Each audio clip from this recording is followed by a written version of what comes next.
Hey, what's up? It's Travis Johnson for What's Really Good, and I got a special guest with me. Hey, what's up? It's Talia Collins from the Ziggity Boom podcast. Yes, and this is a special episode of What's Really Good. It's dedicated to Kata Scott and family, and it leads us to the question, what the is going on with our kids?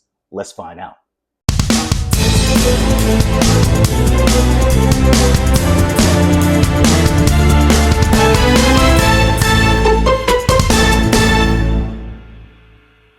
So if you've been following the case of Kata Scott, apparently she was stalked by information continues to come in, but the latest that we know is that she was stalked. There may have been more than one person involved with the case, and this is truly a sad story. This is a young lady out of Philadelphia. She was 23 years old. Allegedly, she was being harassed or stalked by someone. It says that she never named who it was, but there is a suspect in custody by the name of Keon King, who was only 21 years old. Wow. So we wanted to come on and talk about the case, but we've been seeing so many cases. I mean, you can't avoid cases of and just savage violence. So just way beyond belief with our youth today. So it was important to both of us as parents to sit down and try to help heal, but also try to figure a couple of things out. Yeah, this is very concerning because as we were talking and we were listening to this case today, it just came to both of our minds that, as Travis said, what in the world is going on with these children nowadays? Because that's what they are, children. When you're 20, 21, you're still a child. You're still not fully mentally developed. And it's like for their minds to be in this psychological state where they're okay with killing and committing these savage crimes, it just really makes you wonder what's really happening with the youth today. Like, why are their mindsets so demented like this? Yeah. And it's really hard to understand. And as Talia said, at such an early age, I mean, many of the crimes that we're hearing, the savage crimes, so the kidnapping, the murders, we're talking about kids that are in their 20s for the most part. Now, I've heard a lot of people say, and rightfully so, that crime is on the downside, and that there is truth in that. So if you are in any of the cities in America, if you're talking about the 90s or the late 80s, 90s versus now, crime is definitely down. However, what they're not taking into consideration is that the crime is being committed by people that are much younger. Yes. Then these are adults by law, but they're not grown. They're not grown adults yet. And the crimes are such, they're so savage. So I'm a guy out of the 90s, and we knew drug dealers to commit crimes. We knew that there were some bad guys on the block. But for the most part, the bad guys hung out on one side. You hung out on the other side. But what we're finding now is we're talking about average children. So we're talking about a child maybe working at Target, maybe working at the local store, the local restaurant, turning out to be a serial killer. These things were not happening back in earlier times. Well, yeah, just like the gentleman that's a suspect in the Kata Scott case. Again, he's only 21 years old. And also it's been found that this was not his first time, or he has a record, so to say. Wow. It looks to be that he initially had a previous case where he had kidnapped another young lady and had attempted to break into her house. He kidnapped her, apparently drove her around Philadelphia while assaulting her, and she managed to get away, or he let her go. The DA in Philadelphia is also being looked at sideways now for dropping the case, because apparently the case was dropped because the witnesses didn't show up. But they're saying there was enough video evidence for the case to have been moved forward and him to be prosecuted. People are blaming them and saying that if they had prosecuted him, he wouldn't have been free in the first place, and Kata Scott would still be with us, which is just, it's terribly, it's unfortunate. Wow. A lot to unwrap. Check out this word from our sponsor, and we'll be right back.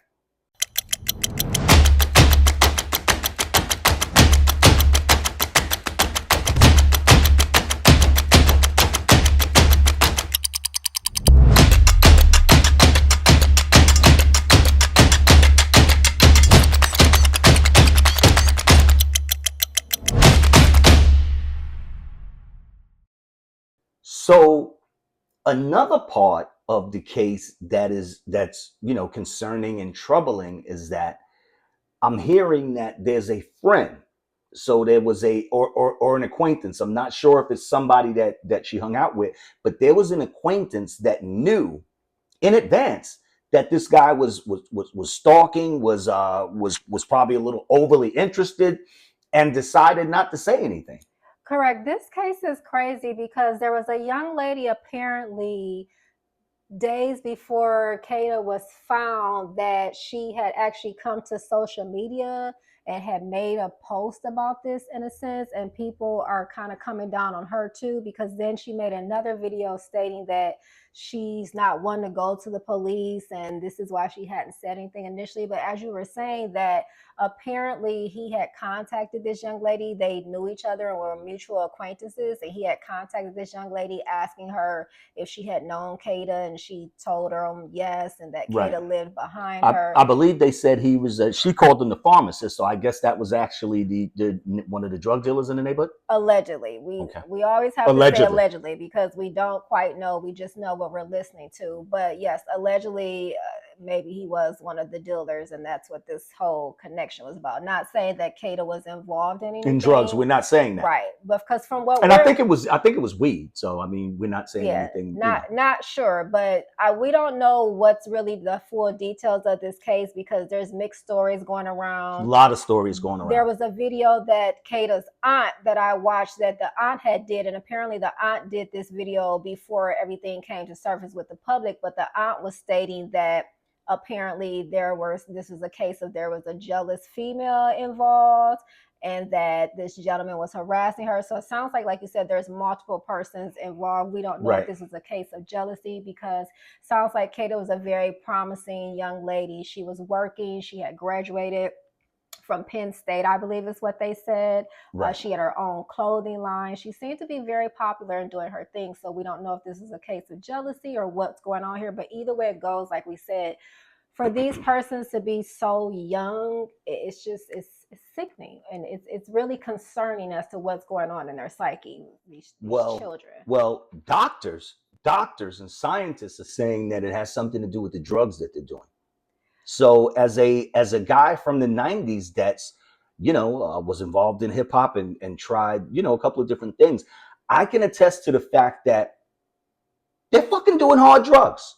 Very true. They're doing hard drugs. So in my time, we were probably afraid of certain drugs. Now you've got pills, you've got kids doing all different types of chemical related drugs. And then on top of that, we're still dealing, I believe, by fact, that we're still dealing with a lot of crack children. So in the started in the late 80s, going into the early 90s, going right into the 2000s, and believe it or not, right now there are still some people smoking crack. So a lot of children that are, I guess, between the ages of as early as now, maybe as 20 years old. So maybe somewhere between 20 and 40, doctors are saying that a lot of those children are showing the effects of their parents taking illicit drugs in the 80s and 90s. Very true. I've read about this before, but I also think it's a combination of a lot of different things. I think it's a combination of the drugs. I think it's the times that we're living in. I think it's the music. I just think that this generation now, they don't have value for life. Jerry, good news, buddy. Mitch is coming out with us tonight. Seriously? Fine. I'll come out. 2 hours. Yes! Oh, God, no. Get off. No. Police are on high alert after another brutal home invasion slaying and have expanded their checkpoints throughout the city. Wally's Was. Come on in. Are your roommates home right now? No, they went out for a little bit. He's dead. We gotta kill him. We're gonna get rid of this body, and we're never gonna talk about this again. But we have to play it cool. Okay, so here's the plan. Mitch and I, we get the body, we bring it to the alley the moment you give us the thumbs up that everything is clear. Capiche? What is capiche, man? Do you understand? No, that's why I'm asking. See, I told you we'd have fun tonight. Thank you, Charlie. Thanks a lot, man. This really worked out great. This is great. Give me a lot of go. Where's Wally? What? A rat?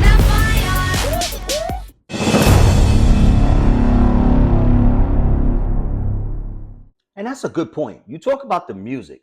So I'm first generation hip hop, and I always hear a lot of the young people say, well, you guys had violence too. You guys had Mobb Deep. You guys had MOP. But there was a difference, and I'm going to tell you exactly what the difference was. So from the beginning of the times of whether you want to call it, we didn't have drill rap, but we had gangster rap. But NWA was talking about fighting against the police. Yeah, they were talking about being gangster with it, but fighting against the police.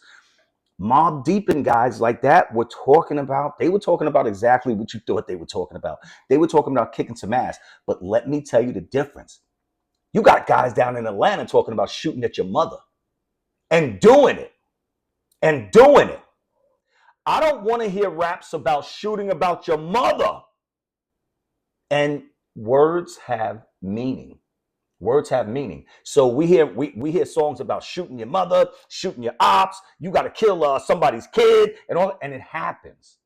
It happens. It's manifested and it fucking happens. Yes, like as you said, words have power, and that's the most important thing. Music is a chant in a sense. You're chanting words over and over again. It's getting into the subconscious mind, but that's a whole nother topic and a whole nother show. But also, like you said, just the tone of this generation is different. Like I remember growing up and those that came before me, there was also what's called a code of the street where women, children were off limits. You didn't do things in the daytime. So I think that's just also too, though that's not a good thing, the code of the street necessarily, but it is what it is. And that's what it was. There still was some type of, some may agree with this and may not, but there still was some type of moral compass when it came to the streets years ago versus how the generations operate now. Absolutely. And here's where we get to what's really good. I'm going to tell you what's really good. If you're even thinking about still committing crimes in 2025, you're a fucking idiot. And I'll tell you why. You can't get away. And I'm not advocating that people get away. But if you thought that you could commit crime in the United States of America and get away, I got another thing coming. The time that it takes them to catch you is even greatly reduced now. We're talking to you right now on social media. Social media is even helping to catch criminals nowadays. Mm-hmm. Besides the fact that there's a fucking camera every 100 feet, especially in the city. Yeah, and there used to be a show years ago called America's Dumbest Criminals. And I can say in this day and time, those criminals on that show were very dumb. But in this day and time, like you said, with all the high technology and technical ways that they can catch you and do things, you have to be dumber and dumber. And it's just stupid. Like why would you want to walk around in life with that weight on you, on your mind, your subconscious? It's just too many other things to be doing in the world. It's just really sad. Absolutely. To top it off, to sum it up, it's too much opportunity. It's too much opportunity out here. Crime we're really living in an age when crime doesn't pay. It really doesn't. I mean, there's so many things that build an app. You'll make more per hour off your app than committing crime. Trust me, do the numbers. This has been Talia and Travis for What's Really Good. See you soon, and check out this message from BGF TV. I'm glad you feel that way. That's why I called Pops. And Pops agreed with me on the situation. He said he gonna handle that. What? You shouldn't have done that. Because your father and your stepfather do not get along. I am not calling him stepdad, so you might well stop that right now. Stop that shit. I know damn well you ain't cuss at me. Cuss at me again. You're going to be in your new place sooner than you think. You're going to be sleeping with Elvis and moonwalking with MJ. Hell wrong with you.